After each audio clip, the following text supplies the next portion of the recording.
We're going to call this meeting number 23 of the Standing Committee on Canadian Heritage to order. We are currently conducting a study and review of the Canadian music industry, and we have quite a number of witnesses with us today for the first hour. We have from Factor, known as Factor, the foundation assisting Canadian talent on recordings. We have Susan Wheeler and Duncan McKee, as well as Alison Outhit from Fondation Musique Action. We have Pierre Rodrigue and Louise Chenille, and from Fond Radio Star, we have Francois Bisson-Doyle, as well as we have Louise Chenille as well from Fond Radio Star. So we are going to hear from our witness groups, and each of them will have 8 minutes in total. And we will start with Factor. So you have the floor for 8 minutes. Thank you. Mr. Chairman, members of the committee, thank you very much for your invitation to appear before you today. We hope these discussions will provide valuable insight into the evolution of the Canada Music Fund. Factor is a private, not-for-profit corporation which was established over 30 years ago by private radio and Canadian music companies with just $200,000 in voluntary radio contributions. In 1986, a private-public partnership was formed when Factor began to administer government funding offered through the Sound Recording Development Program.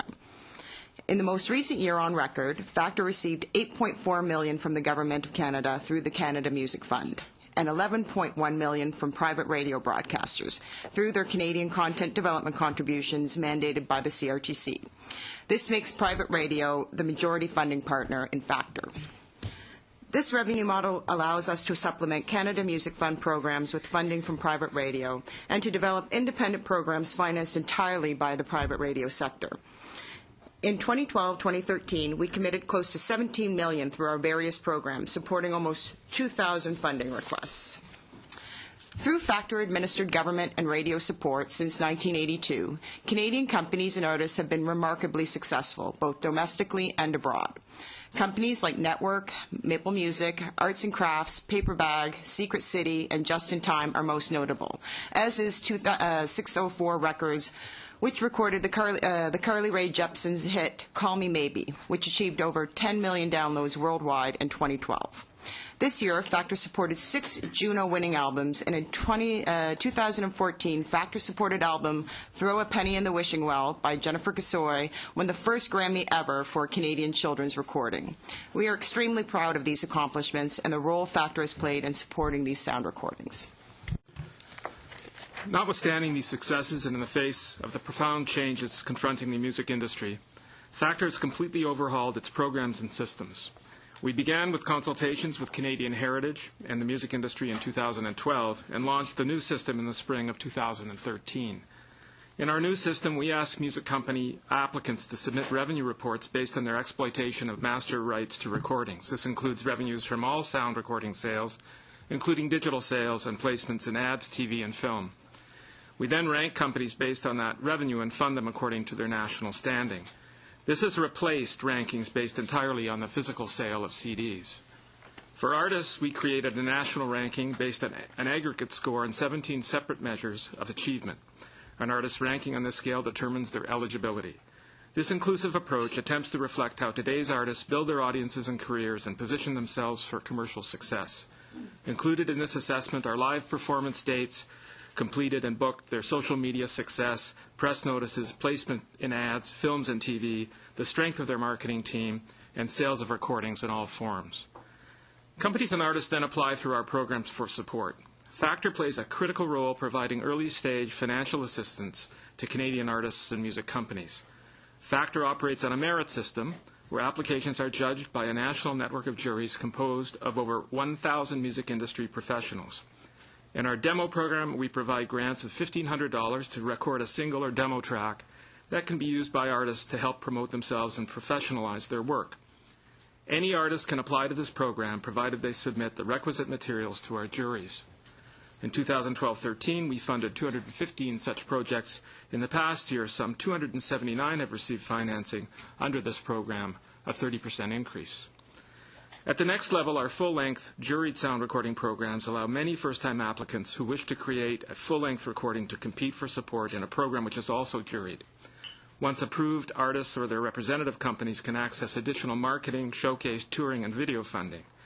In 12-13, 131 such projects were funded, and this rose to 141 in the past year. Beyond this level, we provide comprehensive support to more established companies and artists for a funding package comprising a sound recording, marketing and promotion, showcases and touring, and videos, both traditional and digital. Support can be as much as $150,000 in matching funds per project. It is also notable that this support and all support for sound recording projects is given in the form of matching funds, which are forgivable loans repaid based on the overall commercial success of the project. Repayments averaged about 20% in past years. Overall, Factor approved 513 sound recording projects in 13-14, 234 of which were full-length sound recordings. I should note that sound recordings can also be released exclusively on a digital platform. Although Factor does support the production of sound recordings as a primary investment, amounting to about $4 million per year, the bulk of the overall budget is allocated to marketing, promotion, touring, and showcasing in videos. $6.5 million is spent on marketing and almost $3 million on touring and showcasing, and $400,000 on videos, both digital and traditional. To support the export of Canadian works, we allow half of any marketing budget to be spent outside of Canada. Additionally, $2 million of the $3 million in touring and showcasing support is spent in international markets. This ratio is growing as Factor sees more demand for live performance support outside of Canada. Our funding is pan-Canadian. In the year 12-13, we supported artists, companies, and projects in and from all provinces and territories. With respect to submissions and approvals, some 52% of projects were approved nationally. On a provincial basis, most achieved a success rate within 5% of that number. Only Saskatchewan at 42% and the territories at 22% fell outside of that range. We also support a network of regional educational coordinators with an annual grant of $360,000. They provide local guidance to artists in their region who wish to access Factor programs. Factor also supports a wide variety of collective activities intended to celebrate our achievements, enhance the domestic and foreign potential of artists and companies, and subsidize business development costs. There are 4 such Canada Music Fund collective initiative programs which we administer, each with a specific goal in mind. The largest component supports major awards and conferences such as the Junos, Canadian Music Week, North by Northeast, Polaris, M for Montreal, Pop Montreal, Shed Island in Calgary, the Halifax Pop Explosion, the Manitowoc Aboriginal Festival in Winnipeg, Breakout West, and many, many more from all across the country, including the Yukon and the Northwest Territories. These projects also receive substantial financial support derived from radio CCD contributions. Other components include support for marketing and digital platforms, export showcases, and official language minority showcases. We also have a $450,000 sponsorship fund, which underwrites more than 60 smaller events per year, which are outside of the scope of the collective initiatives, and is funded exclusively by private radio. Recipients included the Lunenburg Folk Harbor Society, the Alien Arts Festival in Nunavut, the Interstellar Rodeo in Edmonton, and Music Fest Canada, a national competition focused on young artists in classical, jazz, and choral ensembles.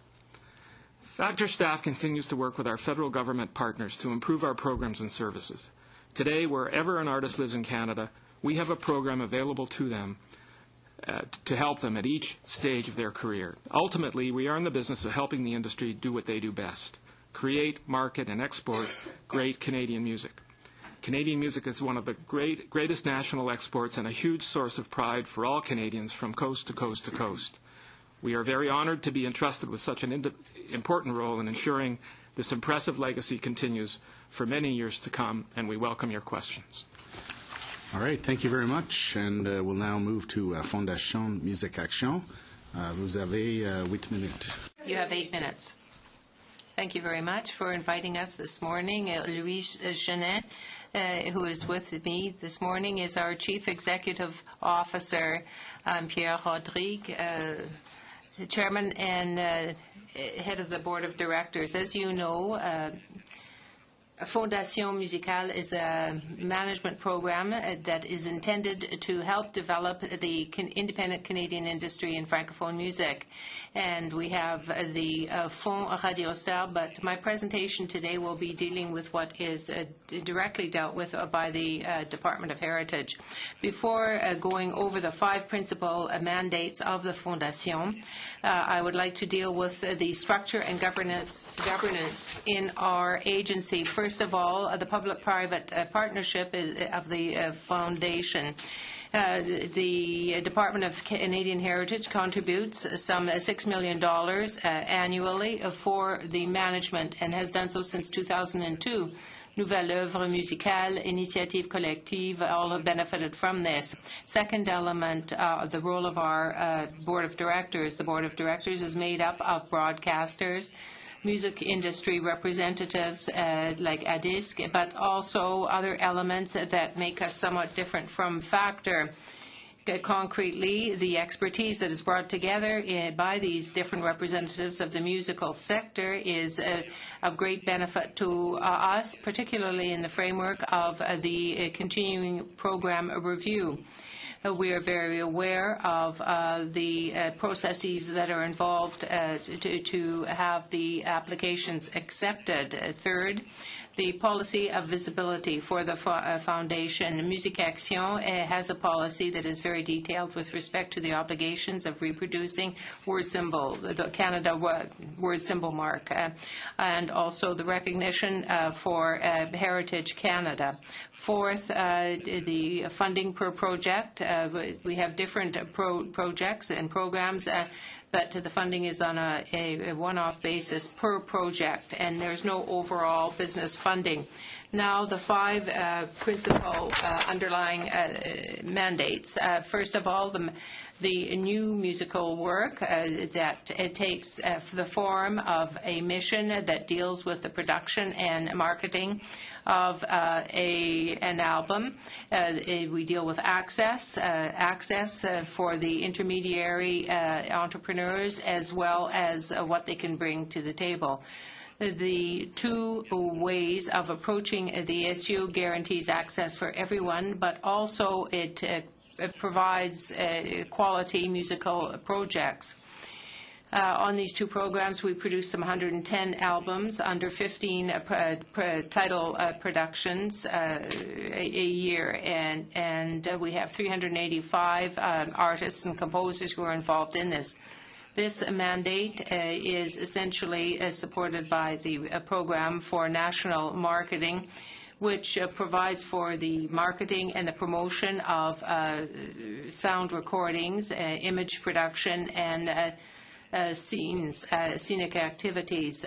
Here we are looking at some 46% of the engagements that come under this particular component. The marketing mandate is completed by 3 other programs: international marketing, canvassing, and management. Let me now turn to the second mandate for new musical initiatives, the development of Francophone music. We want to ensure the development and integration of new performers. We have some 15 artists that are presently being helped. The foundation also has put in place other programs that have criteria that are very important for emerging artists. Annually, some 210 distinct applications are dealt with, excluding authors and composers. We are looking at distributors, managers, editors, distributors, as I said, and all in the musical area. That we want to ensure the diversity and renewal of the discipline. We want to have an access to funding for all those stakeholders in the music industry.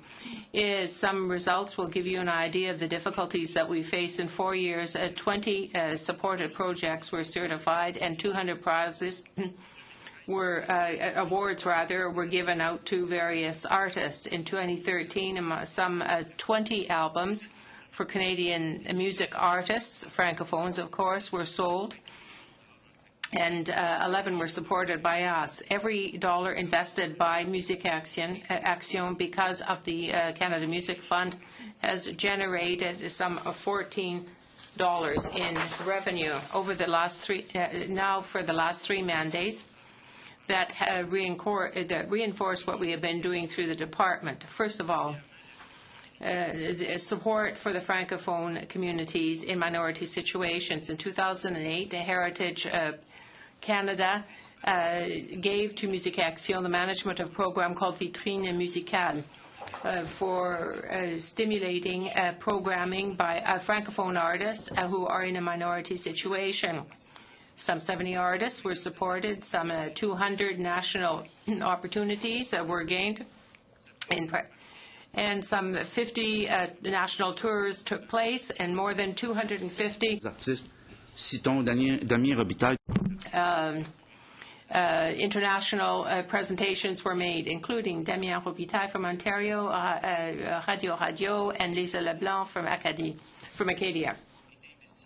The second mandate is the development of digital markets to improve the digital content. We want to be able to offer available digital music. The spectrum of some 29 funded projects is very broad, and there's a mobile application, and it goes to major festivals as well. In short, these new projects are for broadcasting and for creating original content that is exclusive on the web. With respect to technology and musical developments, we want to have a permanent digital background, which will be made available for new projects. And in fact, much remains to be done, but nonetheless, the reflexes are there, and we are going to be able to fully occupy the digital space. Lastly, the development of international markets. When we take a look at networking and the kiosks in collectives, the development of international markets, all of this has contributed to heightening the visibility of our music abroad.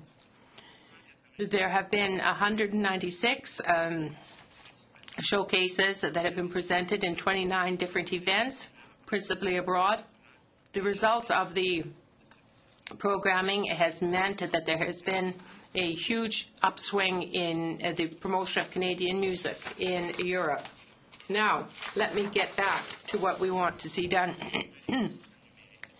More has to be invested in digital ecosystems. Two, given the new business models emerging now, aid programs have to be flexible enough to meet the needs of the industries that is constantly changing.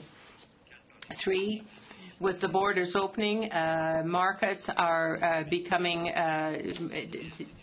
very broad.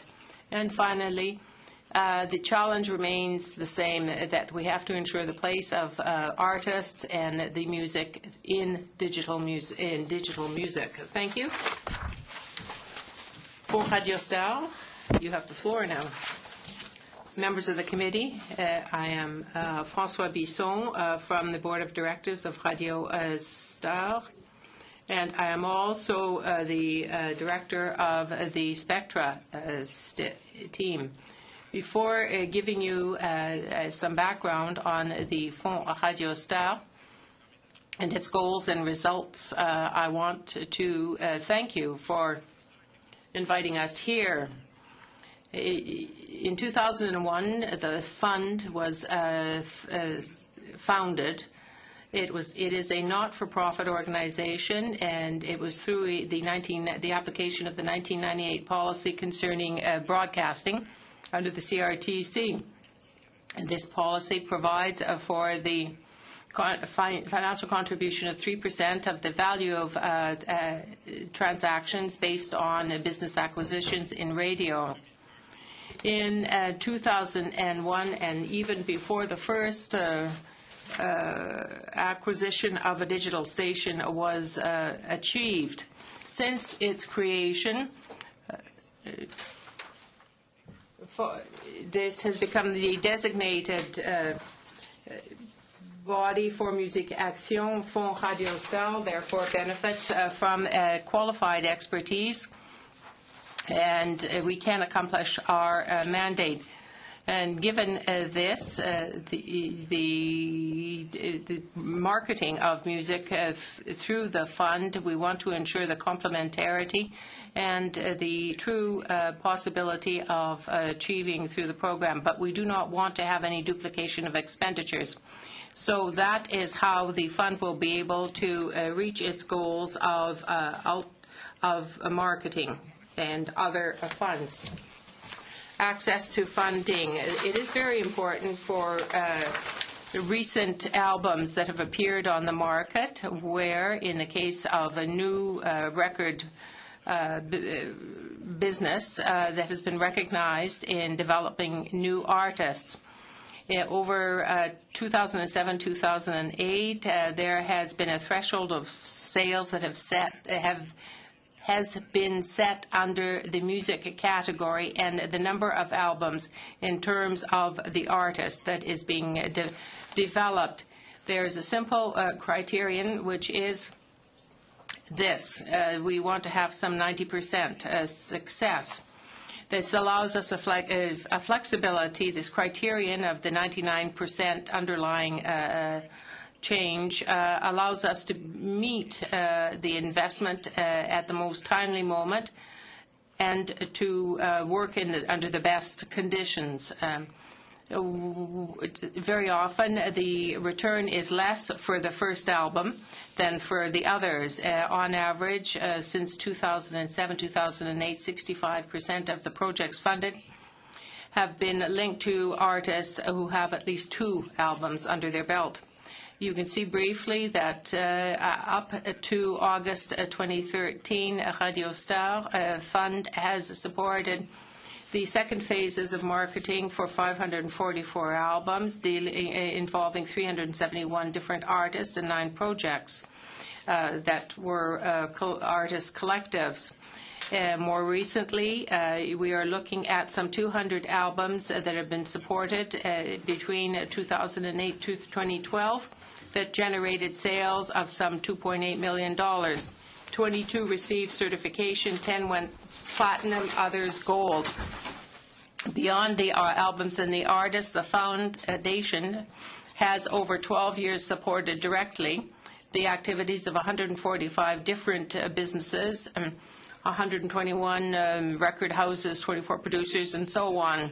And with respect to the indirect support, the analysis of the investment that has been made on these projects has indicated there's been a net change in the strategies of marketing.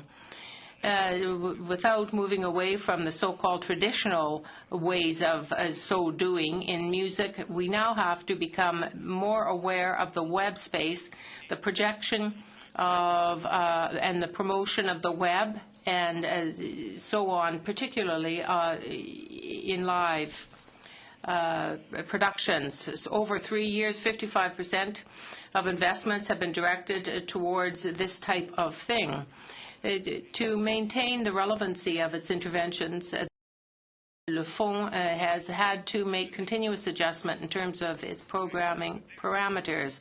For example, confirming the new income that has arisen from the Bell Astral transaction and other consultation, we have had to deal with a series of measures that has improved the available aid, taking into account the fact that the needs of our clients are particularly heightened in terms of marketing. We want to have a fund that is flexible as possible in the digital world. Recently, in 2012, the fund added to its program of assistance for marketing a dimension that is called the collective project. We have moved on to a process, a purchasing process, which allows for francophone musical products that involve some 5,000 respondents. So we are looking beyond what has been in the past. Now, in conclusion, let me just tell you what we are facing in the industry. First of all, the democratization of production has led to an abundance of content on the market. And in addition to quality of content, there is an abundance of it. The diversification of the promotion and distribution change, the increase in costs and global competition has had an effect. Outside of the of an instant success, really, the development of a career, it takes a much longer time than one would think. Very often, you have to start all over to maintain interest, and that requires further investment. What we are dealing with here is to have fair access to funding, taking into account a balance in terms of the demand and the objectives that are sought. Thank you. The government, Mr. Dykstra, you have 7 minutes. Thank you, Chair. Through you, appreciate all of you coming here. You know, it's been a fairly in-depth and long study, so appreciate the opportunity to meet and speak with you this morning. We don't have a lot of time, so I'm going to try to, I'll be as brief as I can, and hopefully you can respond in kind. Duncan, one of the major pieces of all of this that has been referred to on a regular basis when we come to committee is factor, because it is one of the, and Music Action, one of the basis upon which the foundation is built for so many Canadian artists to be able to move forward. And I wondered if you could just clarify for the committee the type of funding that you receive, both privately and publicly. It's very straightforward. We receive $8.4 million from the Canada Music Fund on an annual basis. It's structured in a particular way. I won't go into that. That's covered in the contribution agreements, which are available to you, of course. And secondly, we got last year $11.1 million through CCD mandates that from radio broadcasters, which is, of course, through CRTC regulation. But that fluctuates from year to year because it's dependent on transactions in the business and advertising revenues. So it can go up or down. Right now, it's at 11.1. We estimate it's going to be fairly high for the next 1 or 2 years, and after that, there's a decline. We've heard from both sides of the perspective on factor from those witnesses that have been here, and wondered if you could just isolate what you think are the strengths and what are the weaknesses currently of factor. Well, I can start with the second one first and give you the short answer. I'm sure we have some weaknesses, but let me talk to you a little bit about access, because I think that's one of the things that some people have commented on. Anyone can access Factor. Factor is not an exclusive club that belongs just to a group of independent labels who have a monopoly on the funding. If you're an artist in any part of the country that wants to start out, wants to begin a career, you can access Factor for a $1,500 grant to record your first demo or single. And indeed, if you're a band or an artist and you get a showcase invitation from a legitimate festival in Canada, we will fund you to go there, no matter what you've done, up to $5,000. So we have entry-level programs for people right across the country. Also, I'd say that our distribution of our funds regionally is, importantly, is very equitable. And in fact, I think somebody pointed out that 80% of the music business, the English music business, is in Ontario, and only 59% of our approvals are in Ontario. So there's a disproportionality. There's a larger percentage, or 52% of our approvals are in Ontario, and every province gets about the same number, as I pointed out. So there's an equal probability if you have a project that you're proposing to us that you'll get funded if you're in Newfoundland or in Victoria or in Toronto. So, there have been some misconceptions, I think, about the last thing I'll mention is, and I mentioned it in our notes, is that we were the first organization to move towards funding not based on the sale of physical CDs, which was the old model, counting units. We are now fully engaged in measuring the commercial success of the company based on all forms of distribution, including digital. And with respect to the artist, we also dropped that singular condition, and now we have 17 measures that cut across all of the artists' activities, including their digital activities, including their touring, including their live. So, I think we're incredibly robust when it comes to our approach. If we have any weaknesses, I guess we can't cover all the ground. It's some people like you to quote the chair, to be like peanut butter and be spread all over the place. It's just not possible. So the demands are sometimes beyond what we can meet. And although, some might say, well, that's not a weakness, I would say, well, it's problematic continually, meeting those issues for us. So it's an interesting question. I understand from the financial perspective that you guys do have some reserve money. Yes. How much is in that reserve? About $35 million. So it kind of contradicts what you just said in the sense that you can't spread yourself everywhere, but you've got millions of dollars in reserve that you could potentially use on a yearly basis to assist more artists. And we will use that. The plan that the board adopted about 2 or 3 years ago was to take the tangible benefits money, which is where those reserves, from which we What build does that those mean? reserves. What do you mean? What are Those are the tangible benefits. money? They're the benefits that come from radio transactions through the CRTC. So there's a 6% levy on the amount that one pays in a transaction for a radio group, for example. So you might remember there was a large deal many years ago, not that many years ago, maybe 4 or 5 years ago, between Astral and Standard, another between Chum and CTV, and there's been a recent one between Astral and Bell. All of these generated fairly large sums of tangible benefits. The board decided not to spend the money immediately, but to set it aside for a time when those transactions weren't happening anymore. So we have a financial plan that shows the diminishment of those tangible benefits starting in about 2017. Then the reserve becomes an income generator. Plus, we're going to access the capital to keep Factor at a constant level at about $16 million, at least until 2020. So that far out. Beyond that, it just depends on the conditions. But I would say that that was a prudent approach, because if we hadn't done that and started to invest the capital, we might see no Factor past 2020 or a very small Factor past 2020, and we couldn't meet the commitments that we've built up in the industry today. So that choice was made by the board at the time, and I think if Susan may want to comment on it, but I think it was financially prudent. I think it was the right thing to do, and I think we're now seeing the fruits of having made that decision. What is the when you sort of go post 2017 and the decline in revenue from radio? Is that basically the music that's played? You won't receive revenue from that anymore? It's not based on music played. We don't get paid that way. Our revenue from radio is based on a percentage of advertising revenue, a gross. I think it's 0.5. That the ownership receives from the advertising base. Yeah, there's two forms. The 0.5%.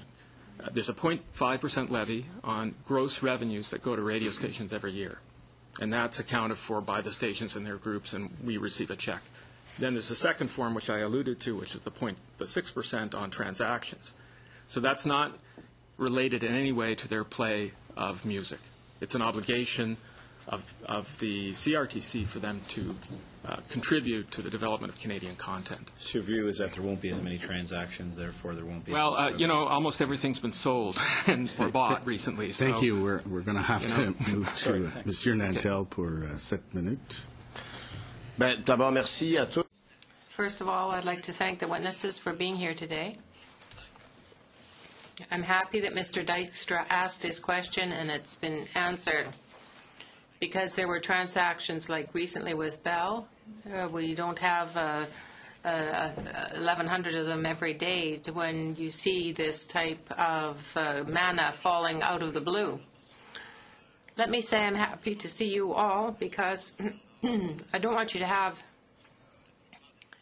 the impression, but most often the witnesses we've had since the beginning of this study have talked about the merits of whatever it was they were doing. They talked about also the merits of your 2 programs. You do good work. We congratulate you for it. And the industry also is happy with it. I'm sure that this is nothing that is a surprise. The industry, if it were cut off from sources, you can recycle Roger Whittaker all you like, but people want to hear other things. So from time to time, I listen to Roger Whittaker in my living room, but my kids sure don't. Yeah, but it's nothing to do with Canada. Tara Williams and Happy, Louisette Leblanc as well. All of these are artists. Mr. Rodrigue, want to check something with you. You talked in your 4 points that you brought up. The second dealt with the flexibility of programs. Do you see enough variation in the revenue for producers and artists? Yes and no is the answer.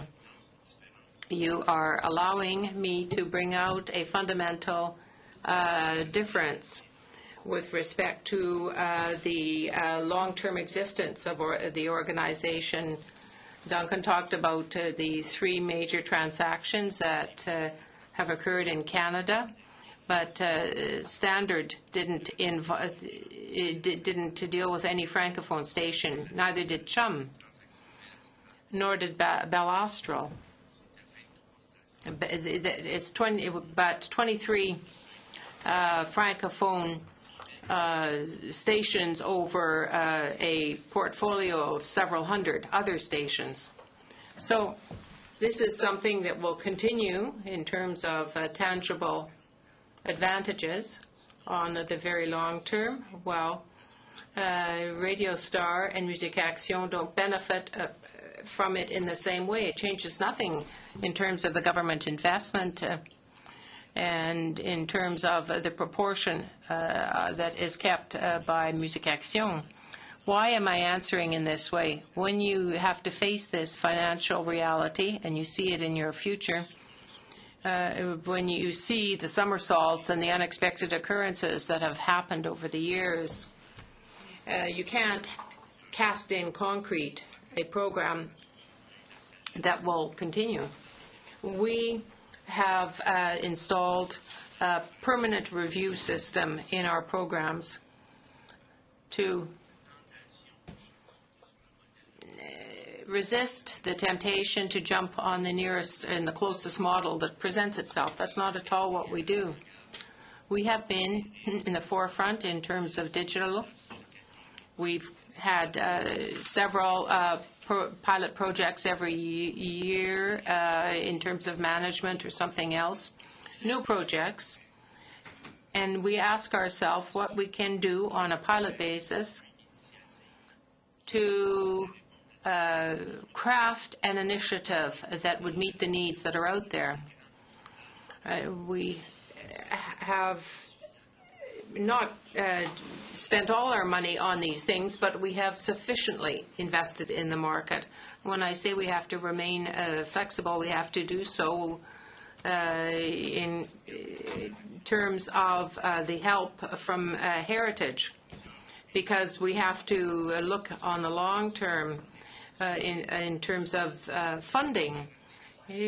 Broadcasters say, they can't say, I'm going to cut a check at the beginning of the year and then I wash my hands of you. No, it can't be done like that. The people in the music industry have to participate in review committees and new programming. Yes, thank you, Mr. Rodrigue. Mr. Bisson-Royal, you spoke earlier about the program, well, the multitude of projects that you have. I would like to hear what you are looking to in the future. What are you exploring? I imagine you have a variety of avenues that you are exploring. What would your conclusions be from your exhaustive study? I heard you say that there was no production problem, no competition problem, but rather a problem in terms with respect to the visibility of our programming and the viability of our commercial undertakings. Am I right in saying that? Yes, well, in a way. it's good that you asked the question. It's perhaps good that we do so. I spoke earlier about the guide, the practical guide that the Fonds Radio Star produced. Producers sometimes have difficulty showcasing their products. So you have to look at your client base. The Quebec industry is one that is peculiar to its base. Sometimes the practical guide is of help to that group, helps bring them closer to their clientele, to better position themselves in terms of the higher visibility that we're all seeking to acquire. Thank you, Mr. McKee. Now, I have a question for you. In the ecosystem of Canadian music, that is the new talent that comes to life, is there in your programs that nurture this creative aspect? Is there something that affects the eligibility of major companies? I think they have access to products that you support, a license, is it not the case? Briefly, how a person might work with a major label if they've accessed our programs initially. If that's is that consistent with your question? Mm-hmm. So anyone can access our programs, as I said. So it's possible that an artist will create a sound recording, and having done so, instead of offering it to the market, in general, might actually offer it to an international company. In our system, at that point, if the international companies decide to license that product for Canada, our support is then refunded to the system. So in our system, you cannot, and nor can those international companies access the programs directly. So, and nor can artists who are licensed to those companies access the sound recording programs directly, although they can access the tour programs. So as I said, if you've taken a loan from Factor, a grant from Factor, and you then license the product to an international company, the grant becomes immediately due to be repaid to Factor. Okay, I'm sorry, Mr. Nantel. Is your logo visible? Was that the question? We're going to have to move on to. I'm sorry, Monsieur Dion, pour 7 minutes. Merci, Monsieur le Président. We have to have equitable time, so you'll get another chance to answer that, I'm sure. Merci, Monsieur le Président. Thank you, Chairman. And thank you to the witnesses for being here. Mr. McKinnon. But it seems to me that you have said that you expect that the contributions from broadcasters to go up for the next 2 years, and after it will fall?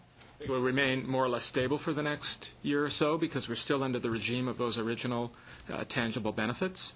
On the 0.5% side, that may actually go down because radio revenues are not trending upwards by any means. So, yes, the current state of affairs is exactly that.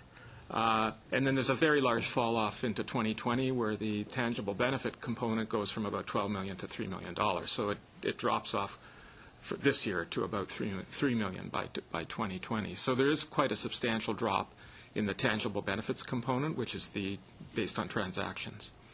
That's a likelihood, or something? No, that's in the current schedule. That's exactly what's going to happen, unless something should change, in the business environment to make it different. What do you think we should do to adapt to this new reality? Well, I know what I'm going to do. Okay. I'm going to take the reserve we have, live partly on the interest, and invest some of the capital. And I think if we continue to do that and the government continues to throw in at the level that they are, we'll be able to remain at $16-some million as an organization for some time to come. There will be ultimately a point where those tangible benefits will diminish the reserves to the point where we can't sustain that. And I don't really have the model out past 2020 at this point because I'm sort of looking at the next 5-year iteration of the Canada Music Fund as my base for estimating where we're going to be. So, I think that's the reality. I think it's up to policymakers to decide if they want to address it or not. I mean, And if they would have to address, what kind of address you would like to see? Pardon me? If they would have to address that, what kind of... Well, it's not up to me. I'm the administrator. People give us the money. We do the best we can to make sure... You have no the product, recommendation to make on that? Not on financing. No. Certainly, the CRTC could play a role in allowing radio to consolidate, which would generate more money for funding agencies like Factor and Musique Action. So that's also an option as well. Okay, si quelqu'un veut sauter sur cette... Does anybody else want to chime in on this question? If not, I have other questions. Witnesses, although I agree with Mr. Nantel that most comments about what you are doing was very positive, is the difficult balance between well-established artists and creators and emergent ones. And some said that maybe you should focus more on emergent ones when an artist is well-established, they should be on their own. Is it something that you are aware as a concern? I think that it depends how you define well-established. I guess so. That's a very interesting point. Who's well-established? We know people who've won Juno Awards who still have part-time jobs, and they're in the Factor system. We know people like Jennifer Gazoy, who we mentioned, who won a Grammy Award for a children's album, who still works part-time.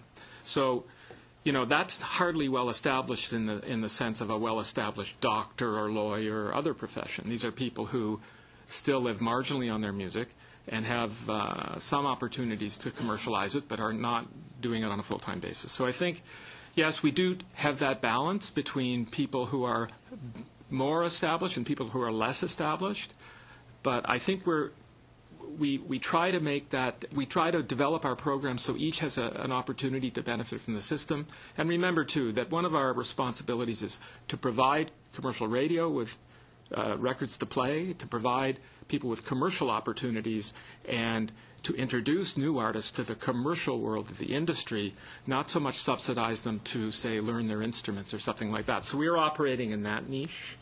That's an important point to remember. So, yeah, we are struggling with that. We do struggle with that, but I think we've got a good balance right now, and it works very well. Okay, thank you. Monsieur Rodrigue, vous voulez intervenir là-dessus?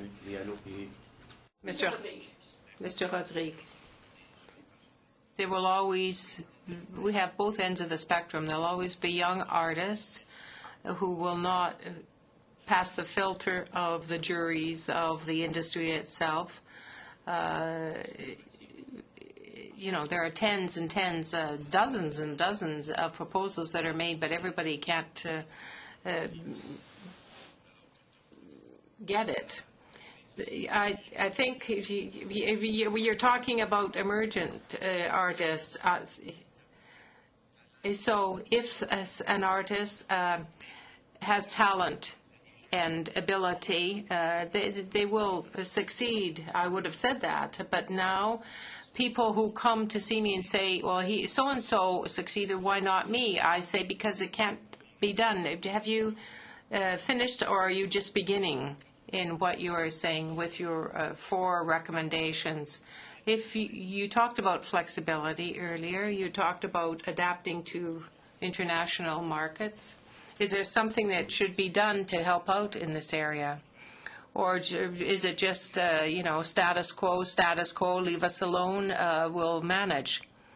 Is there something that the government should perhaps do through the music fund or something else? Well, you asked my colleague a question earlier, what's going to happen afterwards? If you look at the ecosystem of Francophone radio broadcasting, it seems to me things have happened. If you take a look at Francophone broadcasting in Quebec, there's a group that I belong to. There are a few independents, and the rules are such that it's almost impossible, as Susan said, it's almost impossible to have any other transactions. So if you have a factor, and if you look forward 6 or 7 years, how is a person going to emerge? There's a part of Astral and a part of Cogeco, as far as we're concerned, And if the government can't find a way to further fund or to increase funding that would be made available to Musique Action, or if the CRTC does not change. I'm not here to do politics, as they say, but I want to have proposals, ideas, projects, though, that are in the air. Should they look at the internet? Should the CRTC look at music? Well, will the internet suppliers have a role to play in this world of YouTube and so on? Thank you. 7 minutes.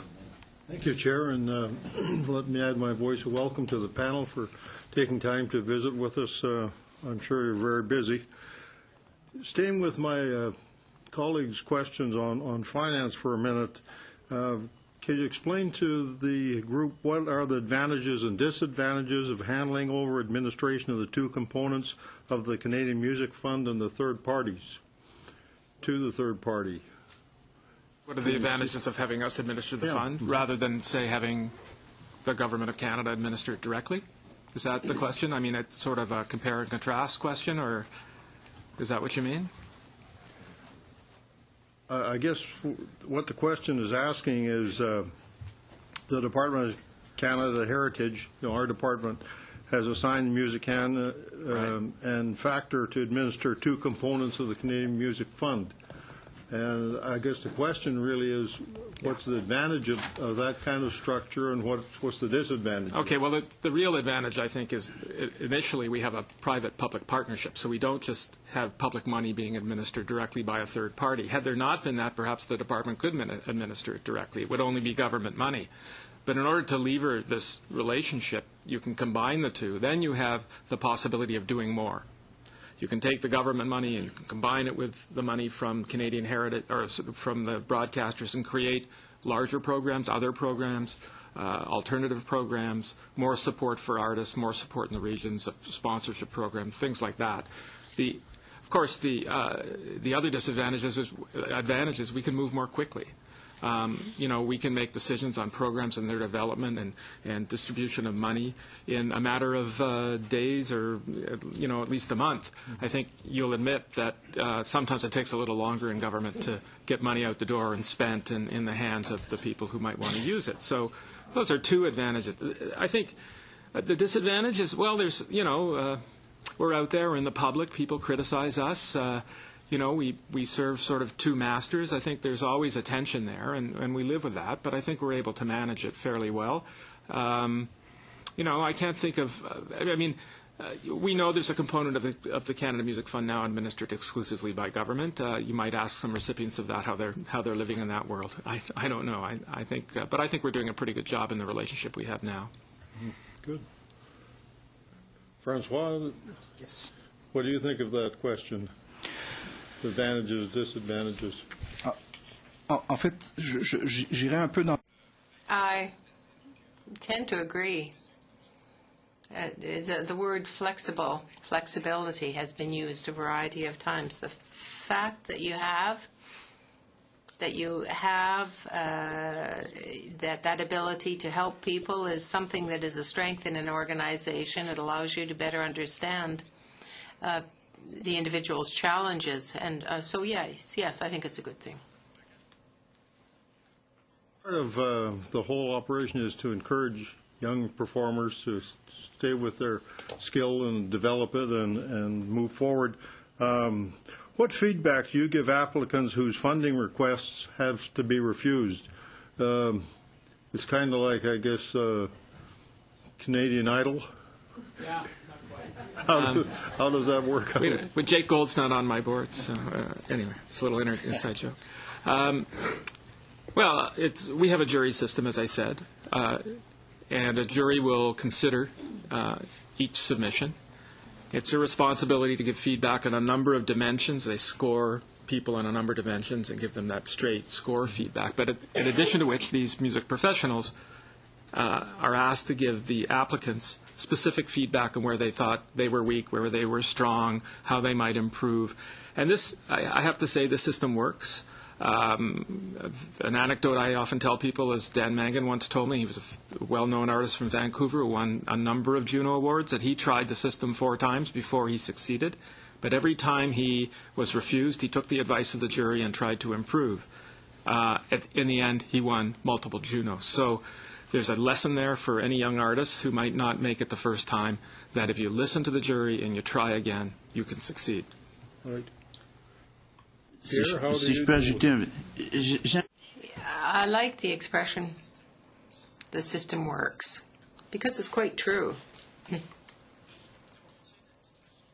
The board of directors of Musique Action, for example, is comprised of 11 or 12 people, as broadcasters, as record producers, authors, composers. They are involved in record launches, show business in general. The staff is present, and it forms a type of community where the artist that is helped, less helped, more helped, not helped enough, gets information about why, but they also are plugged into the programs in that they get information about a program. It's not a tribunal, it's not a jury. I think it's the same thing in Factor. You can't hide, because the community itself is part of the system, and I would say that the system works. We'll now move to Mr. Stewart for about 3 minutes. Thank you, Mr. Chair, and thank you to the witnesses. I'll keep it short because I only have 3 minutes. My questions are addressed to Factor. So in the supply chain of music, we have people who pick up instruments and learn how to play. Then they might at some point decide that they want to move towards becoming professional musicians. And Factor comes in when you start to decide perhaps that you want to cut a demo or start to go and perform in front of people for money. There's been some suggestions that the Factor Fund should be split and more money should be going to the early stages of musical development, in that that money should be spent on getting kids their first instruments, or perhaps giving them lessons or something before they get into the kind of supply chain. I'm just wondering if that happened, if Factor's funding was split and you took on that role, what do you think that would do to your existing program? Just before Duncan addresses the last part of your question, I just wanted to explain a little bit about what private radio does in terms of funding that element of the system.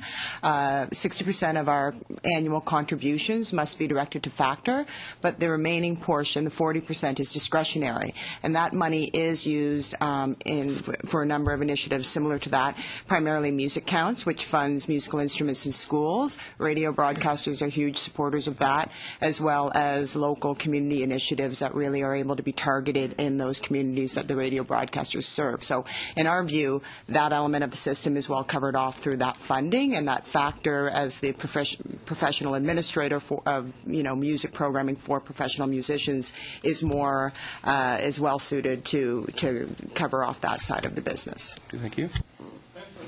If it comes out of sound recording, it's almost all of it. So that answers that question. If it comes out of collective initiatives, it's almost all of it. I heard that testimony. 19,000 musicians in Canada who are underserved. You take $4.5 million and you spread it among 19,000 people, you get about $250 apiece. So it isn't a critical amount of money. What we do is try to find people who are ready for the system, who can use an amount of money which is reasonable to get them started in a professional environment. So, if people want to start a second system to help those, beyond what radio does, to help musicians at the earliest stages of their career, once they exit school or even younger, I think that's great. I think it would, when you start decimating funds, you start, removing the opportunity from other people in the system. So there's no it's not a straight win. That's a zero-sum game. You're taking money away from people who are deserving, have made a strong impression, and are developed and are ready to go. So I don't think it makes sense, frankly, from a funding perspective. All right. Thank you very much, Mr. Stewart, and thank you to our panel. That's going to have to be the last word. I'd like to thank all of you for coming today. We are just about to wrap up hearing from witnesses on this study, so if you have any other contributions, please get those to us in writing, hopefully by the end of the week. We will briefly suspend. Thank you.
call this 23rd meeting of the Standing Committee on Canadian Heritage Committee to order, and we're conducting our review of the Canadian music industry. And this afternoon we have with us from Music Canada, Graham Henderson, who's the president. From Radio Star Maker Fund, we have Sylvie Courtemanche, chair. Chip Sutherland, executive director. Is he back there somewhere? He's here. And Alan Doyle from Great Big Sea, a band that I've had the pleasure of seeing many times. And from Canadian Music Week, we have Neil Dixon. So we're going to start with Mr. Henderson from Music Canada. You have the floor for 8 minutes. Thank you, Mr. Chair, and members of the committee. Thanks for the opportunity to speak today. In my remarks, I hope to provide a summary of some of the themes that have come through over the past months. Many ideas that have been presented to you resemble some of those that were put forward in our report, The Next Big Bang, which I have as a prop here, and in fact previous witnesses cited it several times. It was developed with a somewhat similar purpose in mind to your own study, and that is to identify a framework for a new industrial strategy for music. In doing so, we had to consider the context of the digital environment, trends in consumption, music discovery, the growing importance of live performance to an artist's income. The report was generated by capturing many different voices through interviews, as well as the contributions of complete chapters by experts. As such, it represents the collective thoughts of a broader community. We focused on 5 key strategies: music education, digital innovation, music tourism, export expansion, and tax credits. Now, no report of any value rests idle, and since publishing in 2013, we have evolved further our thinking to include music celebration and music's role in city and community building. So let's talk first about music education. Many witnesses have spoken passionately about the importance of music education. It develops skills such as critical thinking, spatial reasoning, cognitive development, collaboration, creativity. And a study by the Information and Communications Technology Council confirms that ICT workers trained in music are better equipped to succeed in their fields. Multiple witnesses have also expressed the belief that music education instills respect in the creative process. A national survey of schools in 2010 revealed a myriad of deficiencies, including lack of qualified teachers, insufficient class time, and under-resourced programs. Meanwhile, threatened cuts to music education have drawn intense criticism and media scrutiny in Toronto and Vancouver. Calls for a national music education strategy have been supported by witnesses as diverse as the Polaris Music Prize, Live Nation, and SiriusXM. It was Mike Tanner of North by Northeast who suggested that the federal government has a role, and I quote, in creating a cultural shift and a national identity built around music and music education. And we agree. The federal government has great authority and influence, and we would encourage you to work with music leaders to formulate a plan for leadership concerning music education. Digital innovation. The promise of and the ability to adapt to the digital environment have been consistent themes. The utopian promise of the Internet, however, has yet to be fully realized in Canada, despite the rosy picture that has been painted by some. While the Canadian music industry in 2013 for the first time saw revenues from the digital market overtake those from the physical market, the fact remains that our digital sales are nowhere near replacing what we have lost in physical sales. And our digital market remains relatively undeveloped. Digital music sales in Canada remain nearly 1.5 times lower than per capita sales in the United States. And while we have recently welcomed great new digital services to Canada, we lag behind other leading music markets in launching these services. Rather than innovators, we are followers. We are beginning to see a migration to new and exciting digital music services which offer consumers the ability to access music wherever they are and whenever they want, with new revenue models such as subscription services. Unfortunately, millions of listens on these services do not translate to a living wage for artists and those in the music industry. There has been an enormous shift in wealth away from creators and to technologically driven intermediaries who are amassing fortunes on a scale that at times beggars the imagination. And intermediaries who often blame the victims with tawdry accusations that creators are simply not adapting, as if we live in some kind of antediluvian adapt or die world. As artist activist David Lowery said, the old boss is being replaced by a new boss. Power and wealth are now concentrated in intermediaries, technology firms that control access to the distribution system. And the artists? Lowery says that 90% are barely surviving, while the top 1% prosper. SEMA released a study that says artists earn about $10,000 a year from music and spend 29 hours a week on it. That doesn't sound like a full-time professional job to me. It's hardly a rosy landscape. Canadian-born filmmaker Astra Taylor, who has just published this book called The People's Platform, which as policymakers I would suggest you absolutely must read. She says that the difference between the old and new bosses is that the new bosses don't invest in artist development and they don't pay advances. Read her book. She's critical of us and she's critical of others. But she brings a new perspective and a balanced perspective to the debate. So the question here becomes, what are we going to do about it and what is our collective responsibility? One way forward is to make it easier for digital services to launch and operate in Canada. And numerous witnesses have pointed to the slow nature of decisions made by the Copyright Board, through no fault of their own, and uncertainty in the legal landscape as deterrents to progress. Given the proper tools, personnel, and financing, the Copyright Board could become something more analogous to a business development office. Parliament should also consider unleashing rights holders and digital services to do deals directly at fair market value, rather than having to wait years for Copyright Board and the courts, to whom board decisions are frequently appealed, determine what they think the fair market value should have been. This will enable services to launch now, with the certainty they require, and will allow rights to be properly valued in Canada to ensure that being a Canadian musical artist can mean a sustainable livelihood other than, at best, a hobby. And finally, we have the issue of piracy. Ad-supported piracy continues to plague creators.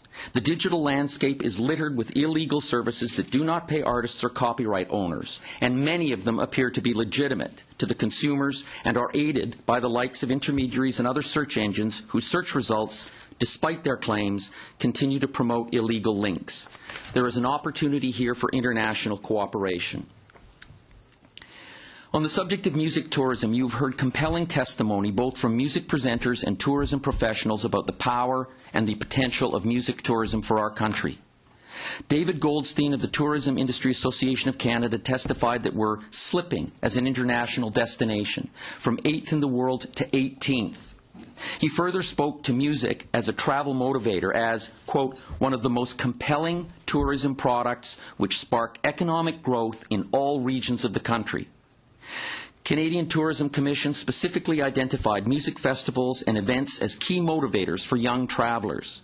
These activities would go directly to support artists and musicians where they are now earning more of their income, live music. Ottawa Blues Fest recommended commissioning a national economic impact study on live music. We fully support this idea and are currently in the process of developing just such a study for the province of Ontario and would, with the support of Canadian Heritage, happily extend it across the country. Export expansion. Export is clearly a critical piece in the development of an artist's career, and the Nix Big Bang relied heavily on input from SEMA and Factor. The growth of international markets for music brings forth many benefits for individual artists, and music companies. In addition, there is a reputational gain for Canada, as Duncan alluded to, as our musicians and artists become de facto ambassadors, portraying Canada as culturally diverse and creative. They are, as such, an essential part of Brand Canada. The Nix Big Bang recommends a more cohesive national approach to export with resources earmarked for a national export office. And finally, interconnected tax credits. You have heard several witnesses suggest an update to the tax credit regime. We often point to the success of Canada's film and television production system, which has in a large part occurred because of a system of stable, robust tax credits offered to domestic and foreign companies. Tax credits are used to support industries that make significant investment in R&D. That is us. In music, artist development is our R&D, and for all the reasons previously expressed in these hearings, capturing a return on that investment is harder than ever. I would urge you to examine the existing tax credit framework and to update it according to the testimony that came before me, which has included production, touring, awards programs, and digital development. Thank you. Thank you very much. We'll now move to Radio Star Maker Fund. Thank you, for 8 Mr. minutes. Chair. Thank you, Mr. Chair, for inviting us to appear today. My name is Sylvie Courtemanche. In my day job, I am the Vice President and Associate General Counsel, Government Relations and Compliance for Chorus Entertainment. But I am also very proud to serve as the Chair of the Radio Star Maker Board. I would like to introduce my 2 distinguished guests who will be doing the talking today. First, Chip Sutherland, who is our Executive Director. But perhaps more importantly, Chip is an entertainment lawyer from Halifax who has practiced for over 20 years, representing artists in the music business as well as managing such Canadian successes as Sloan and Feist. He is also the co-author of the Canadian edition of the best-selling book, Everything You Need to Know About the Music Business by Donald Passman. Also with me today is a man who really needs no introduction, Alan Doyle, the lead singer of the Great Big Sea, an accomplished musician. Well,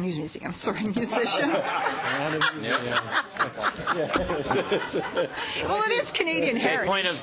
Point of order, Chair. We're not funding any more museums, so just so you're clear. My birthday's this weekend, too. That's a bad song. It's a bad song.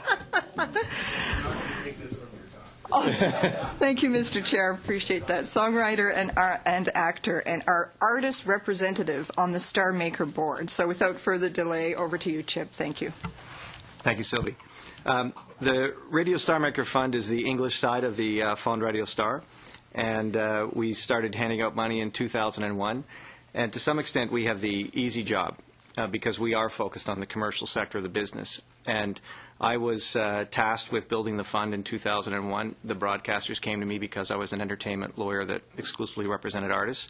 So I had the easy task of looking at the landscape and saying, what's the need? What do they need? And I intimately knew about the challenges faced by artists, as Graham has alluded to. There is sort of the myth of the successful artist living the good life. You know, you have a gold record, you win a Juno, and you go down to the Bahamas and drink rum punch and everything's great. But that, of course, is not the reality. It's an ongoing struggle, and Alan can explain that to you directly. So we focused early on, Graham had pointed out to 2 particular points that they're looking at now, which is the touring being so important and international being so important. We started that in 2003. And that's because I had worked with bands for years, knowing exactly how expensive it is to get out there in the world. And the CRTC, to give them credit, at the beginning the funding had been targeted for Canada, and they allowed us to move it internationally. So now we have 5 programs right now. We have domestic marketing and domestic touring. That's roughly half our money. We give out $7.5 million a year. As Duncan explained, we are on the same curve that Factor is on because we share a stream of that same money. We similarly have planned our money in 3-year and 7-year cycles. We have a 7-year capital model, so we're always pushing our money and keeping it level for 7 years so that the industry can rely on the steady source and amount of funding. So we have domestic marketing, domestic touring, international marketing, and then we do some domestic industry building things like we run an event at the Toronto Film Festival called Festival Music House where we showcase Canadian artists.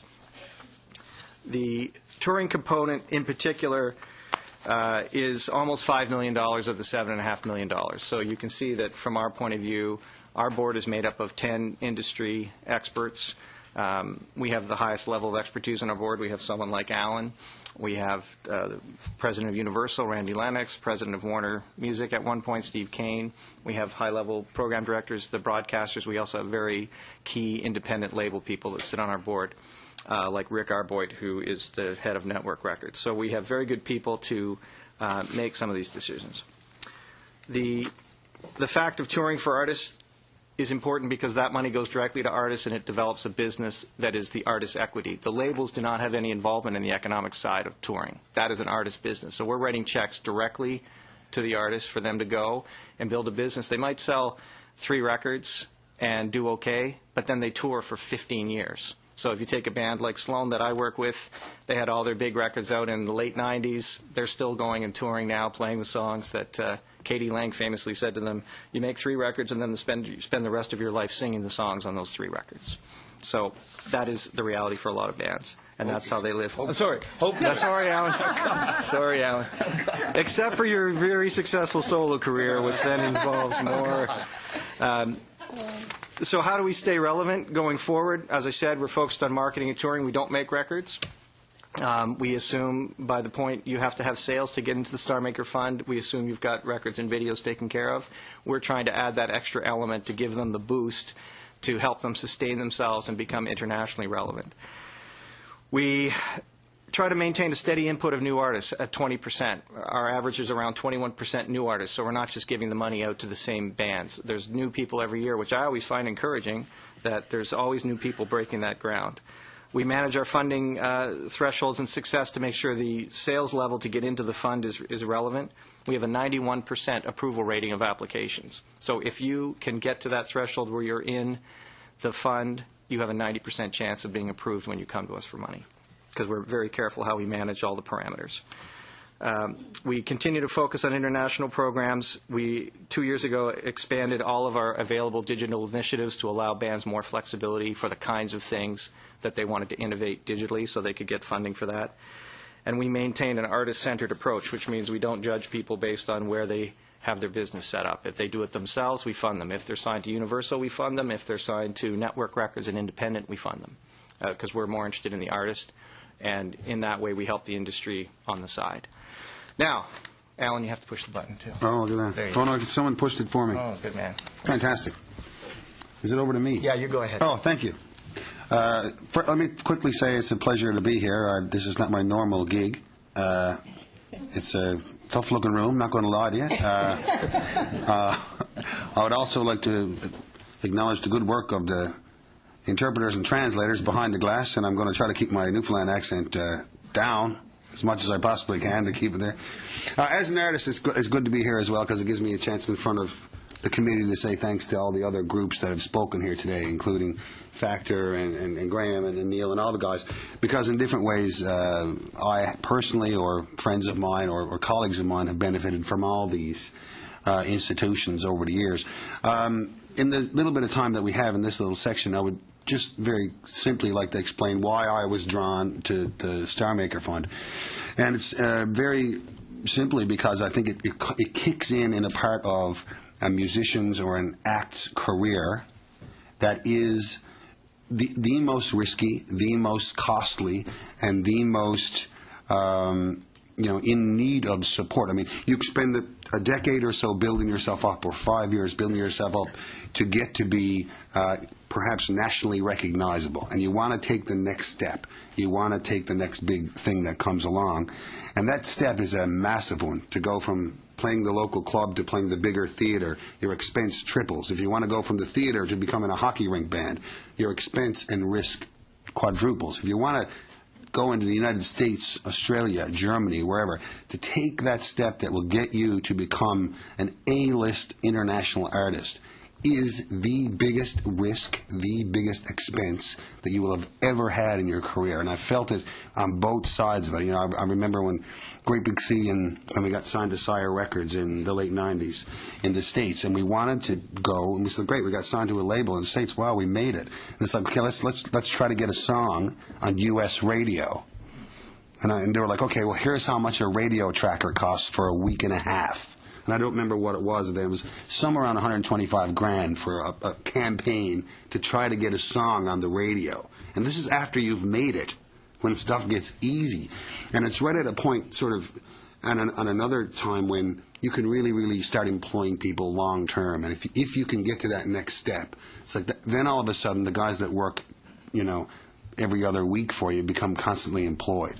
And one of the most proudest things I had in Great Big Sea was looking down the bus and seeing 14 or 15 mortgages that were getting paid by our gig, and it was such an awesome thing. And the Star Maker Fund kicks in right when you need it the most, and it's whereas I'm grateful, as I said, to all all the people who have been represented and the groups have been represented here today.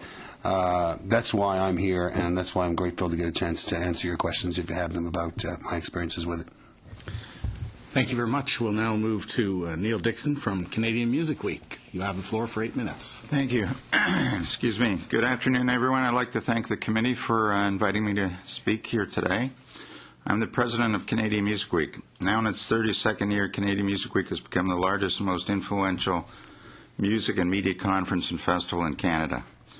Each year, the event draws more than 3,000 delegates from more than 32 countries. The festival now features over 1,000 performers in more than 60 venues throughout downtown Toronto, engaging over 160,000 fans, with the total economic impact estimated at $16 million this year. By the way, it just finished a day ago. So if I look a little tired, you know. CMW assists in the education and development of performers and music business professionals of the future and promotes Canadian artists and recordings around the world. Our slogan is bringing the world to Canada and Canadian music to the world. CMW's key activities include music education, live performance, discovery and recognition, international trade and export, and music tourism. In the past decade, CMW's efforts to increase the number of international music industry executives coming to Canada by more than 500%, resulting in thousands of dollars of new business being struck in territories including Japan, Australia, China, India, Germany, Britain, France, Southeast Asia, Latin America, and of course the USA. We have seen increases in numbers of Canadian songs being placed in film and television productions, and we've facilitated export marketing training sessions presented by these experts. As a result, a better trained industry with clear understanding of the export process is better able to take advantage of business and export opportunities. Previously to running CMW, I started my music career as a working musician. Probably didn't know that. This didn't pay the bills. I believe it's museum.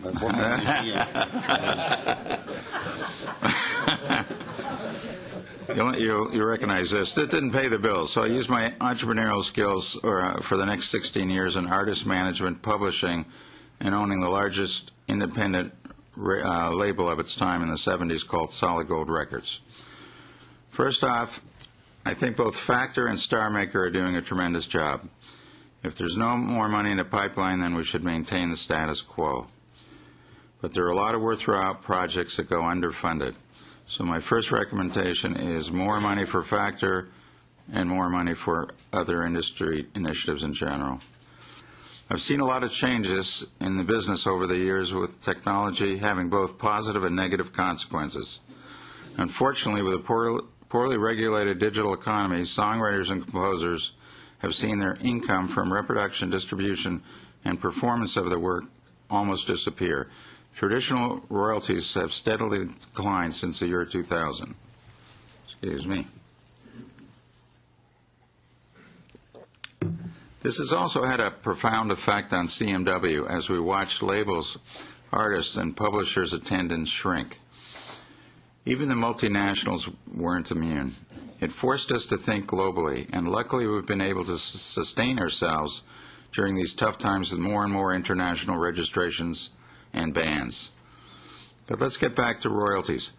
When the Canadian government refused to recognize modern media, MP3 players, smartphones, USB, and all the other devices capable of reproducing thousands of works, and it also rejected the collection of fees as prescribed in legislation for those new generation of devices, resulting in millions of works being pirated, transported and stored with no compensation to the creators. Describing the fees as a tax instead of a royalty made things difficult to implement, and the artist paid the price. So the second recommendation is Copyright Act should be absolutely modernized across all new media platforms.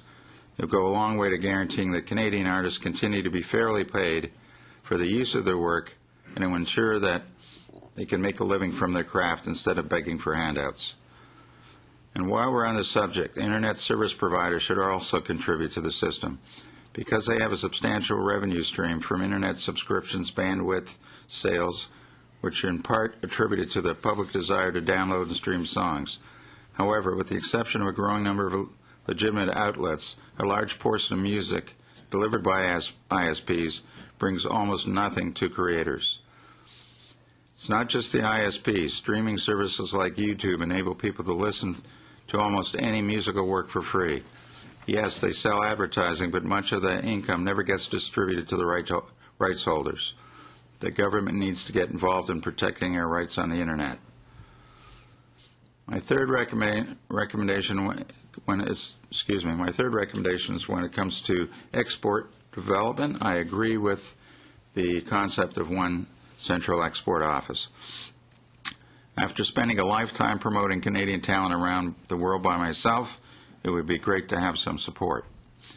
Over the years, we've established a network of international festivals that we have reached reciprocal export development agreements with to promote each other's artists. I caution we will still need flexibility and the ability to make immediate decisions to capitalize on opportunities. And finally, on the subject of music tourism, about 20% of our festival audience is out of country. The numbers are even higher when it comes to business delegates.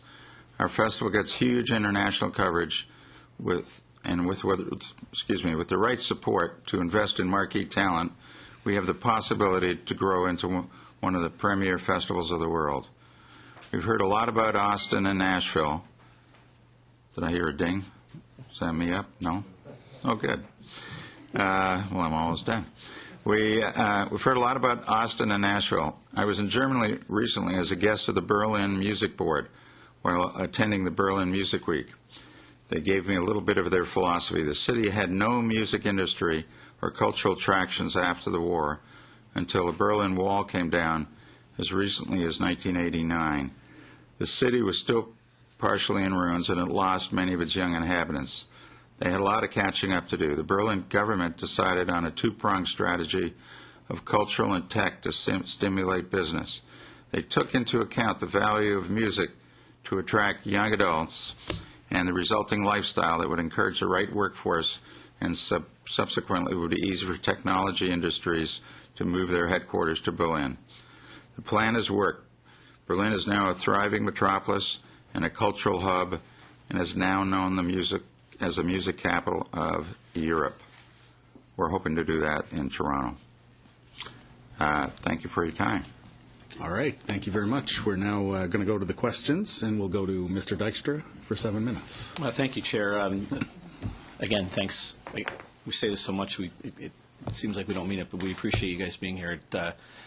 This really is something that is fundamental to where we are going with respect to Canadian music, and I can't think of a better place for it to start than out of a solid report from this committee and actually turning it into something that we can begin to implement.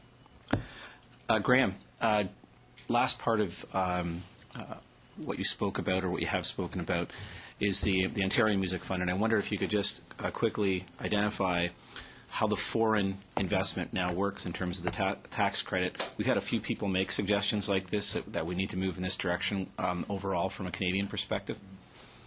Yes, no problem. The Ontario Music Fund has set aside a portion of the fund which is designed to encourage foreign direct investment by my members, Universal, Sony, and Warner, in Canada. In Ontario, rather. It's designed to mirror the tax credit system that is in place for film. So in Ontario and federally, you have a bucket for the domestic film and production business, television production business, and you have a bucket for the international, because we are very anxious to encourage Steven Spielberg to come and make movies here. And this has been fantastically successful and has made Canada into one of the great film and television production places in the world.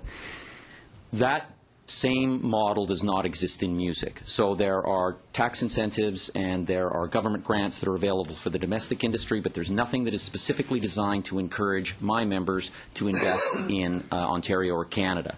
So the Ontario government, in its infinite wisdom, decided to take a portion of the fund, which is $15 million a year for over 3 years, earmark it for my members who have. Now, by the way, they elected not to put it cast it in terms of a tax credit.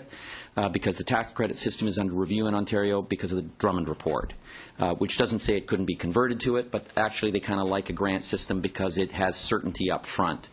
My members have to submit a business plan. The business plan is approved, rejected in bits and pieces, and then a number is set, and then we have to spend money. And to show that the success is already there, I think it's in excess of $3.5 million that are going to be spent by my members in this 6 months that would not otherwise have been spent in Ontario. So we'd like to see that number obviously increased in a federal component. Thank you. The other piece is, Factor sitting right here, so it's sometimes easier to speak when no one else is in the room. Sometimes it's actually good to chat when everyone else is here so we can actually see how to build together. And I wonder if you had recommendations in terms of how we could address Factor. We had a great presentation from them this morning, some questions in terms of direction. The theme, obviously, through the last number of weeks that we've been dealing with this is whether or not we should be making changes to Factor in terms of how it funds and what its responsibilities are. Alan, you touched on it, as many of our witnesses have, about the assistance that you receive from it. So maybe I could get Graham to comment directly on some solid recommendations that would improve, or if you think there are some things that are in Factor right now that should remain, please note. And Alan, when Graham's done, maybe I'll just turn the rest of the time over to you to comment on your experience with Factor. Well, I'll be brief, and I'll give my time to Alan, because I actually don't have any recommendations in that regard. Our focus has been exclusively on what else we can do. So we haven't looked or studied exactly what we're currently doing. I thought Duncan made a pretty persuasive explanation of what it is they're doing and the strengths and the weaknesses. Our focus, on the other hand, is on those other 5, plus Celebration, plus Cities. So I'm going to let Alan. Yeah, do I have to push it? No, someone else did. Good. My experience with Factor directly hasn't been that extensive. I know I've benefited from it tremendously through applications from our management company and stuff for making the earlier records in Great Big Sea. And I see it mostly in the music community around St. John's, where friends of mine have applied for Factor funding and got it and have started burgeoning careers as a result of that whole involvement with them. My recommendation as an artist, if I could have, one is, for all the groups I see around here, the more the better. I mean, we live in a world right now, as has been pointed out very eloquently a few times, where the industry that I work in has changed probably more than any other industry in the last 20 years. I used to make money selling records. My copyright used to be worth something. The records that Factor helps us build and the tours we've gone, it's all but gone. And if recording music used to occupy about 40% of my money in the early 90s. And for myself and just about every other artist kicking around in North America, especially right now, it's, what would you say, Chip? It's probably 5. Yeah, well, it's, it's down. Yeah, and so I really enjoyed hearing talks about, changing legislation where, the very fact where we could get some of the money back that we lost when people start being able to get our stuff for not little, but nothing. And how do you compete with nothing? Well, it's free. Alan, could I maybe touch on that from a tourism perspective? Because one of the recommendations that we had the tourism committee here, Graham, tourism group here, to talk about the industry itself, and Graham quoted from it, maybe to all of you. What is the impact that could have in terms of its future? Because obviously the way to make money now, you're just saying it, is you've got to tour, you've got to play, and you've got to promote yourself in that type of venue. The tough part, I didn't get that from the tourism folks when they were here. They were more interested in the foreign aspect of tourism than they were necessarily in Canadians going out all over the country to see you play, on the other side of the country. Well, can I just quickly address that? Because I actually think what's being said here is it's not that they're not interested in the domestic marketplace. Everybody's really, it is our domestic marketplace, which is one of the most vibrant, dynamic, diverse in the world. What we want to do is bring foreign tourists here to see them. Because if we can bring tourists into Ontario or Canada with the lure of music tourism, we can help build back our tourism profile around the world and build a sustainable audience for Alan. 2 shows instead of 1 show. But it's absolutely about showcasing our incredible, world-beating local scene to the world. Yeah, I'm from Newfoundland. You know, tourism and music, you know, are bedfellows, you know. I mean, they've been, you know, I've said it from day one, and people have been saying it long before me. You know, I honestly think that it's completely undervalued how big an economic engine Canadian music is. Like, I honestly think it's almost ignored. It's like, guys, do you know why they're here? Do you know why that couple from Connecticut is here? They're here to see us. They didn't come to do anything else. They came to see that band. They came for the festival. They came for the thing. And those, you know, I have a Bachelor of Arts, so you know, I'm not top notch on the math, but that strikes me as that's free money, isn't it? And they stay That's longer free. and pay more money. It's fantastic. It's I like, think one point too to make just about the touring thing.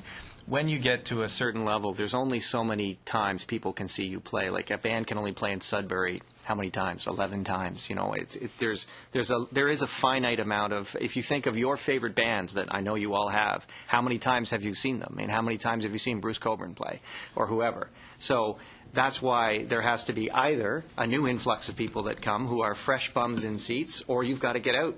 To, you know, Canada's, in terms of a marketplace, it's a small place. And to make a living, you've got to get out, and then you draw people back. Yep. Okay, thank you. We're going to have to.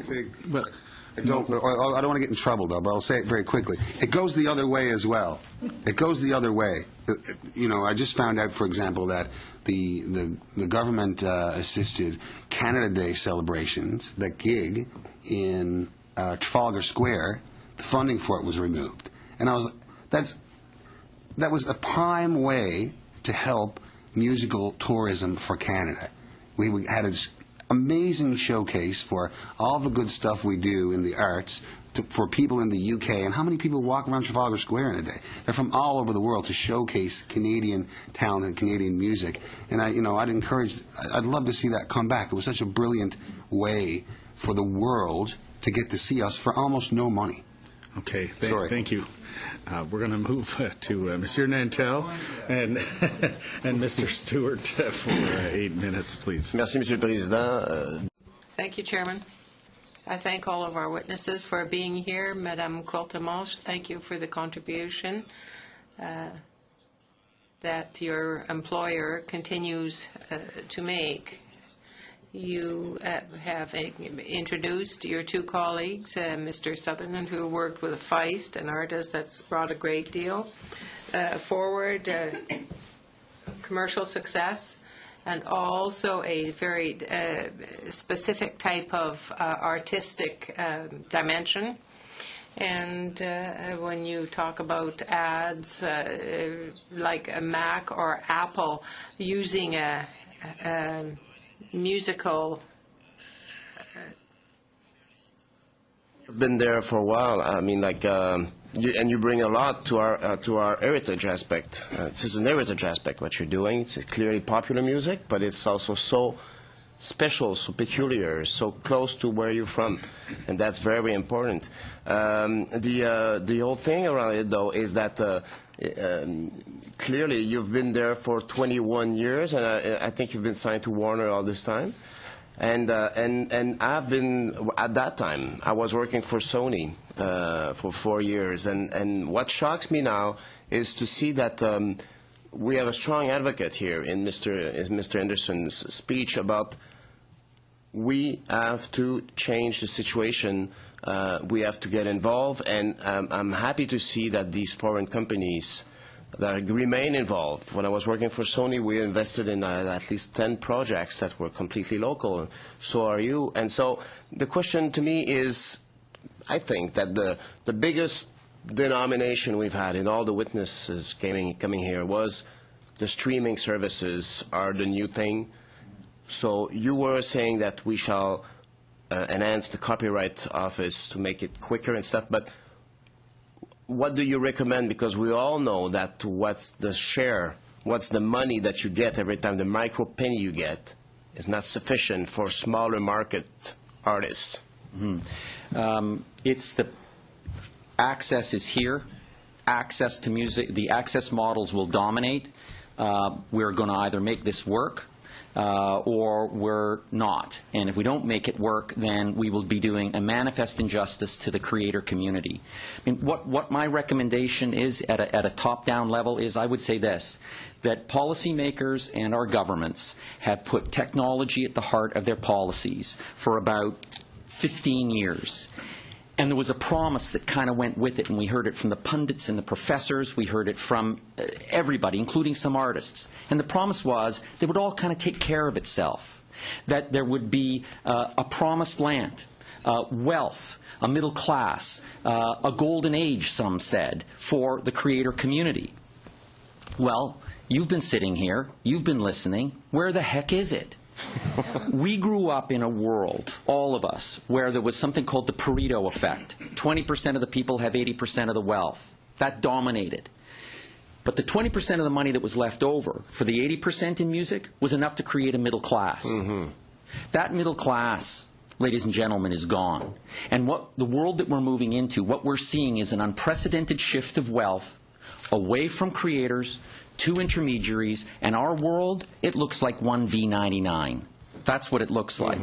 And I would say that it is not enough to cast creators into the cockpit of some sort of social Darwinism, as I said earlier, adapt or die. This is Canada, and we can do better. But we have to recognize the collective responsibility, and we have to put creators at the heart of our policymaking for the next 15 years. Thank you.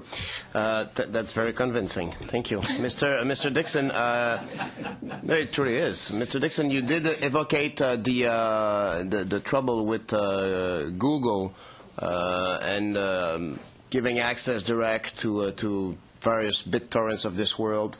Do you have any advice on this issue?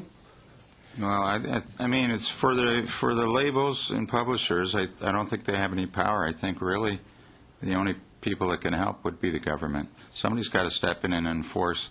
It's almost like if you had no traffic cops on the streets. I mean, it would be chaos, and that's what it is right now. So I think to sort of bring a little law and order to it, we need to establish the value of these goods, and then somebody's got to sort of make them pay. I mean, if I could just add to that, on that point, right, you heard a few days ago about how, online piracy is such a challenge and Google is doing this, that, and the other thing. Well, as of today, pirated content still remains at the top of search results. Right? You do a search for Carly Rae Jepsen download, and it displays 3 links to pirate sites before any legitimate retailers. And the pirate sites that are listed at the top of the search results have a combined 8.24 million takedown notices. One of them is called MP3 Skull. It's got 1.7 million takedown notices. Now, does MP3 Skull sound like a legal site to anybody? Why is it still up? Why do we not have something where when you send 1.7 million notices to somebody, you take it down and it stays down? Absolutely understand. And talking about all this money being put away from the creators, my colleague, Mr. Stewart, has a question, I think, from Mr. Yes. Thanks again for coming and enjoying this discussion. We've had a proposal on the table for income averaging, which we know that musicians, they have kind of peaks and valleys in terms of earning. We're just wondering your thoughts on the idea of income averaging over, say, a 5-year period rather than annual filings. Anybody care to comment on that? From math, right? Yeah, I was told there'd be no math. Oh no, we're studying. Do you mean when you say income averaging? You mean how people report their income? Is that So what you instead mean? of you make a lot of money one year and you make Yeah. no money the next year, you'd be able to average those, so your tax would be paid on. Maybe I'll take it. Go ahead. Just because as a lawyer, I set up all the corporate structures for the artists. From the commercial level, almost without fail, the artists are incorporated, and the first thing they learn. I mean, people come to me and say, I think I need a lawyer, and I say, you always need a good accountant first, always, right? Learn how to manage your money, learn how to monitor it, get a corporation set up. It's the tax rules for small business work terrifically for artists who are a cash-driven small business kind of operation. So you have to have enough money to take advantage of it, but in that sort of real commercial aspect of it, as a small business, there's lots of small tax breaks for them to average. So that's a no. Then you're not. Well, I think the system's there. I don't know who was, whether people who are making $20,000 a year still feel the need to do it, but anyone who's in the sort of $50,000 a year as an artist that would come to me would be incorporated, and you would teach them exactly this, because you go on tour, you have 18 months off because you're making a record, then you go on tour and make all your money in 9 months.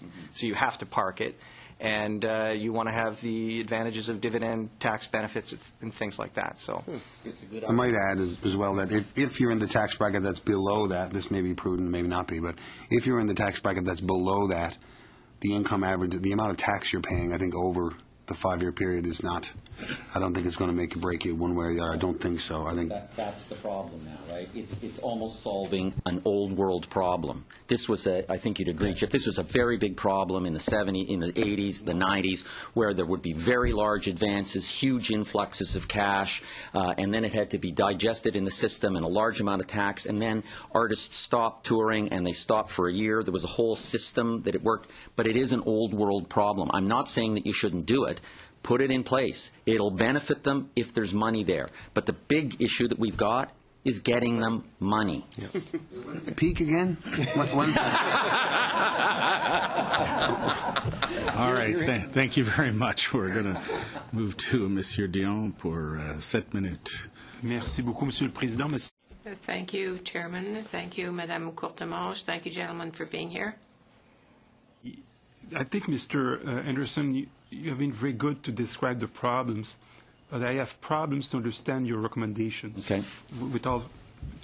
If I read recommendation 3, more fluid funding allocated according to criteria that reward a constant push toward finding innovative ways to do business should be implemented and would help secure a place for Canada on the leading edge of digital innovation. Right. I read that in French too, and I'm not sure to understand Well, I think what kind of a specific policy the federal government should implement.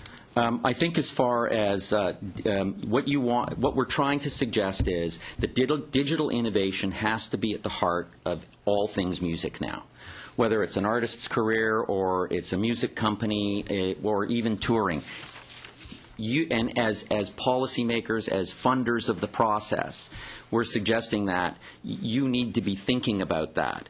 And so when somebody's coming to you and saying, I'd like some access to some funding, one of the real principal questions has to be, is digital innovation at the heart of what you do? You said we are followers and we should lead. So that means that other countries are doing something we are not doing. I would like to understand what Berlin is doing that Toronto is not doing exactly. Mr. Doyle, you lose to 30 to 40% of your revenues because of the copyright problems. Are there artists around the world that are in the legal framework that help them to cope with that we are not doing in Canada? That's the broad questions to everyone. Well, I think, if I understood Neil's point correctly, I think he made reference to the difference between the tax and the levy. Is that not correct? Yeah, that is correct. But I think the world's, it's a hodgepodge of a lot of different tax rules and royalty situations. I mean, we've got a unique situation here in Canada. I think the lawyer could probably explain that a little better. Graham's a lawyer too, so we can throw it to him. The question is very specific. Are there some countries that may teach us something about the problem we're speaking about? There's certainly jurisdictions around the world that are doing things better than we are, whether it's at the city level. I mean, but what I think we need to do, what we've tried to do in our study, is try and take bits and pieces and look at what amounts to a multi-jurisdictional approach, federal, provincial, and municipal. For the first time, we have not been. We are in the process of getting to become best practices. The Ontario Music Fund is a huge step forward. An idea like that did not exist before. It's here. It may be one of the first of its kind in the world. The fact that the City of Toronto, the City of Hamilton, the City of London, the City of Calgary, and the City of Winnipeg are all looking at specific municipal initiatives to make their cities more music-friendly, more musician-friendly.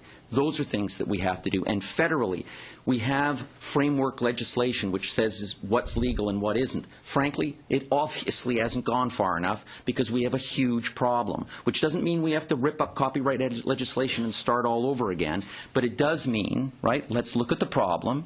We don't have a middle class anymore. We don't have people who are making money anymore, and let's try to find an integrated, holistic approach from top to bottom. Holistic approach from top to bottom. I mean, you know, we have 7 very specific recommendations, and music education, by the way, is a key piece. But maybe this might make it a bit more clear. There are countries in the world that when the technology, the heart of the new technology was reproduction devices, tapes, cassettes, CDs, whatever way people could duplicate sound, video, copyrighted stuff. There are countries in the world where the tax on that, on the sale of each individual one of those things, isn't really a tax at all. It's a fee that goes directly back to the people who created the content that goes onto those things. If I have it correctly, in Canada, that tax goes to the general pool of the Canadian coffers, and that's a simple step that I would go, like, we should get that money directly.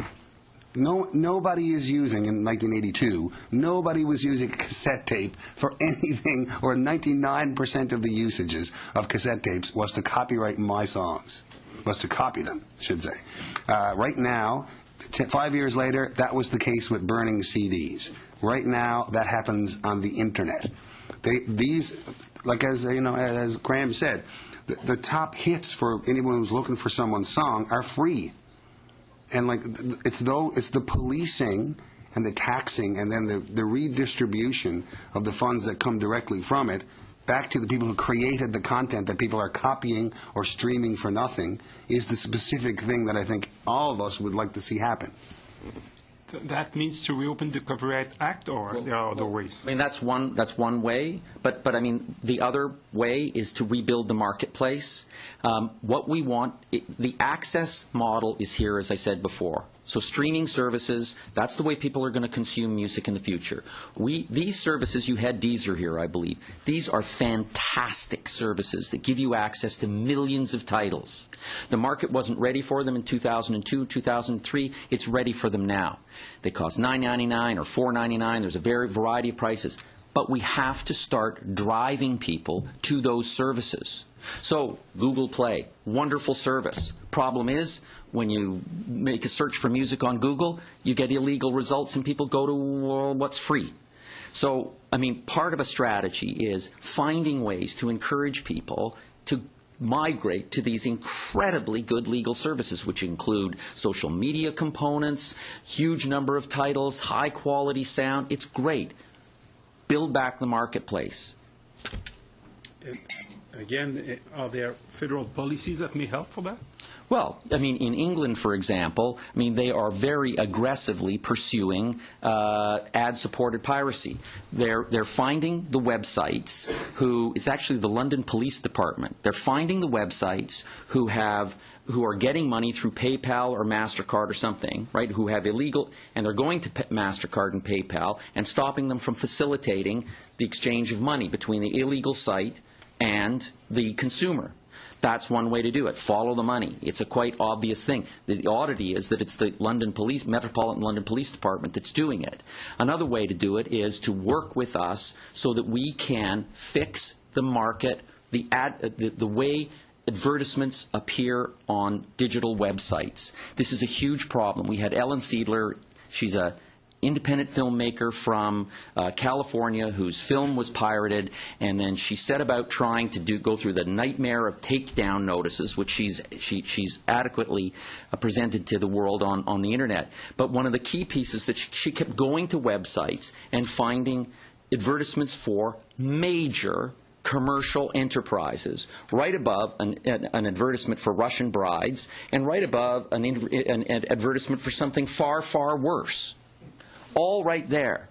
And then when you go to these major corporations, says, well, what's your ad doing there? Well, it's there. I don't know how it got there. Well, you know, there have to be ways that we can bring some sense to that market. How is it that David Lowery's songs or Alan's songs are being leveraged by illegal sites to make money from advertising? You can be a part of that solution. And the Copyright Bureau as well. And the which? And the Copyright Board as well. Well, yeah, I think the Copyright Board, I mean, look, we've got a Digital 150. We are trying to put digital innovation at the heart of our nation. And I think that through no fault of its own, I think the Copyright Board is under-resourced. I think it needs more money, resources, and personnel to turn it into an effective business, open-for-business office, right? Aggressively getting people into the marketplace. And for those of us who have to go in front of it, hurrying the process up. So, yeah, that's a big piece. That's going to have to be it. Thank you very much. I want to thank our panelists. This was very interesting. And we're coming up to the end of our study, so if you have any other further contributions, please get them into us hopefully by the end of the week, because we'll be working on our report. So with that, thank you very much, and we stand adjourned.